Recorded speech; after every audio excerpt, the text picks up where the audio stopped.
नमस्कार दोस्तों, आपका स्वागत है स्पिरिचुअल ज्ञान में। आज हम गीता उपदेश अध्याय 3 के बारे में जानेंगे। इस अध्याय में श्री कृष्ण कर्म योग की व्याख्या करते हैं। वे अर्जुन को समझाते हैं कि कोई भी व्यक्ति एक क्षण के लिए भी कर्म किए बिना नहीं रह सकता।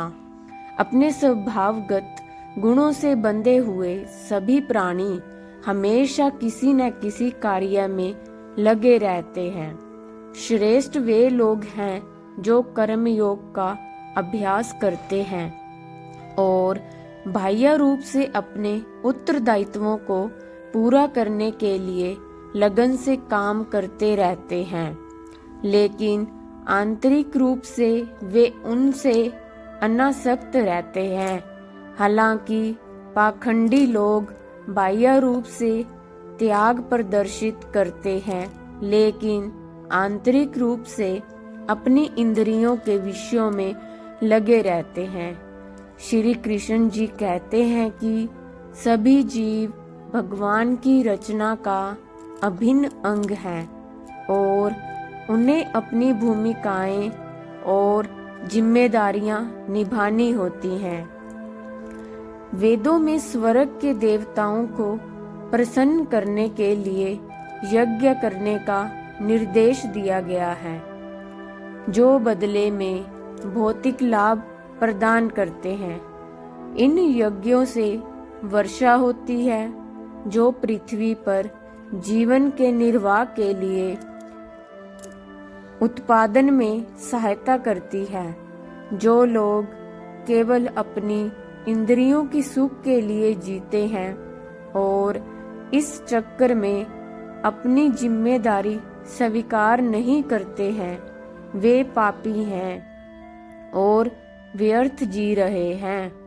हालांकि श्री कृष्ण जी कहते हैं कि जब कार्य या निर्धारित कर्तव्य भगवान के प्रति दायित्व के रूप में किए जाते हैं तो उन्हें भी यज्ञ माना जाता है। फिर वे बताते हैं कि बाकी मानव जाति के विपरीत प्रबुद्ध आत्माएं अपनी शारीरिक जिम्मेदारियों को पूरा करने के लिए बाध्य नहीं हैं। वे आत्मज्ञान में स्थित होते हैं और आत्मा की उच्चतर जिम्मेदारियों को पूरा करते हैं। हालांकि वे अपने सामाजिक कर्तव्यों का परित्याग नहीं करते, क्योंकि इससे उन आम लोगों के मन में वहम पैदा हो सकता है जो प्रेरणा के लिए उनसे प्रेरणा लेते हैं। इसलिए बुद्धिमान व्यक्ति बिना किसी व्यक्तिगत उद्देश्य के केवल दूसरों के लिए अनुसरण करने के लिए अच्छे उदाहरण प्रस्तुत करने के लिए काम करना जारी रखते हैं। इसलिए बुद्धिमान व्यक्ति बिना किसी व्यक्तिगत उद्देश्य के केवल दूसरों के लिए अनुसरण करने के लिए अच्छे उदाहरण प्रस्तुत करने के लिए काम करना जारी रखते हैं। अन्यथा अज्ञानी व्यक्ति अपने निर्धारित कर्तव्यों को समय से पहले ही छोड़ सकते हैं। श्री कृष्ण जी ने प्रबुद्ध राजा जनक का एक ऐसा ही उदाहरण दिया, जिन्होंने एक आदर्श राजा और पिता के रूप में अपने सांसारिक कर्तव्यों का पालन किया। फिर अर्जुन श्री कृष्ण से पूछते हैं कि लोग पाप क्यों करते हैं, चाहे वे न चाहते हुए भी, मानो किसी बल के द्वारा।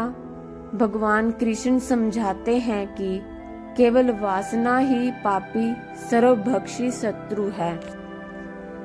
जिस प्रकार धुएं से ढकी हुई आग या धूल से ढका हुआ दर्पण, उसी प्रकार इच्छा व्यक्ति के ज्ञान को ढक ले।